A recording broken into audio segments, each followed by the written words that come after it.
Lawmakers modernized spared over system Trump that meets our visa-related 21st century actions. needs while also protecting American workers.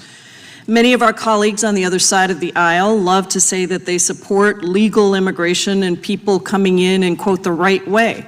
Well, this is their chance.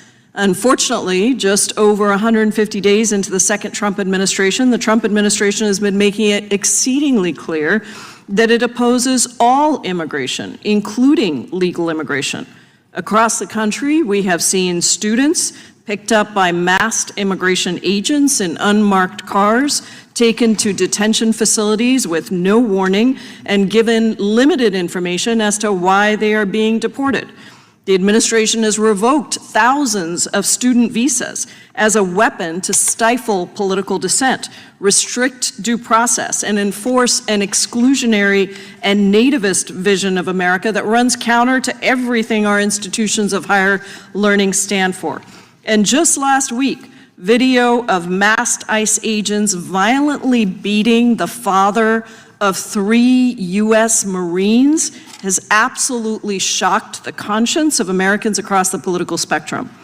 The administration's actions to close off legal pathways will actually hurt America's ability to innovate and attract the talent we need. And make no mistake, they are not about national security, and we know this because just last month, Secretary of State Rubio announced plans to, quote, aggressively revoke student visas of Chinese students, all in the name of national security. And yet just 2 weeks later, President Trump, in announcing a so-called trade deal with China, said Chinese students would still be able to attend universities in the United States, even noting, quote, it has always been good with me.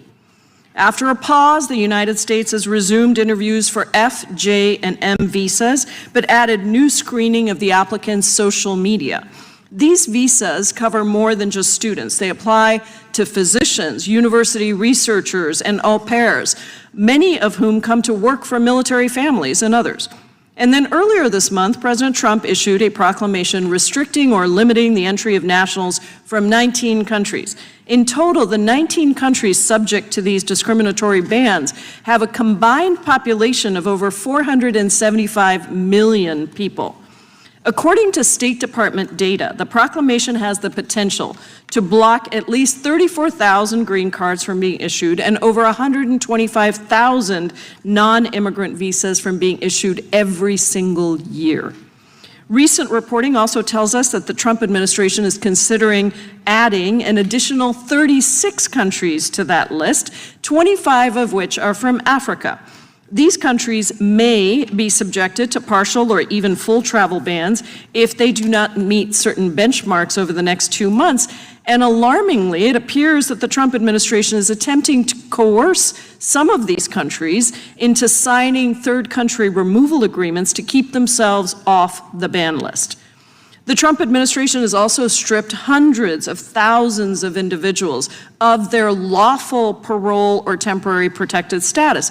Many of these people came lawfully from Nicaragua, Haiti, Cuba, and Venezuela, or fled these cruel regimes. Now, the Trump administration is actually making them undocumented and trying to send them back to their home countries where they may be abused or tortured. Now, it's not just African, Asian, or Latin American countries. Every day, it seems we hear a new horror story of Customs and Border Protection stopping and detaining someone at an air or land port who is from Canada or Europe. And often, they then wrongly send those people to ICE detention for weeks. This includes a German national on a fiancé visa who spent over 2 weeks in an ICE detention center because he and his US citizen spouse simply took a day trip to Mexico. Or at the Canadian border, a backpacker from Wales spent nearly 3 weeks at a detention center over confusion related before finally being able to return home. And here's the kicker. A prime motivation of these detentions appears to be to overfill detention beds at private detention facilities that are run by for-profit corporations that bankroll Republican campaigns. These for-profit facilities are rife with abuse because they're actually incentivized to cut corners so that they can reap enormous profits, all paid for by the American taxpayer. The path forward for America is a legal immigration system that is modernized, fair, and adequate to meet the needs of our families and our economy. Attacking legal immigration, student visas, workers with valid visas, even sweeping up U.S. citizens, that's not just morally wrong, it makes absolutely no sense. Making America less welcoming as a nation is already having a real impact. The United States will lose out $12.5 billion in tourism alone this year.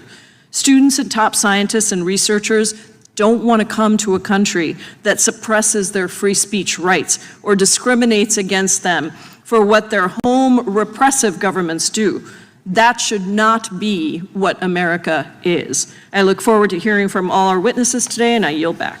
Gentlelady yields back. I now recognize the ranking member of the full committee, Mr. Raskin, for an opening statement.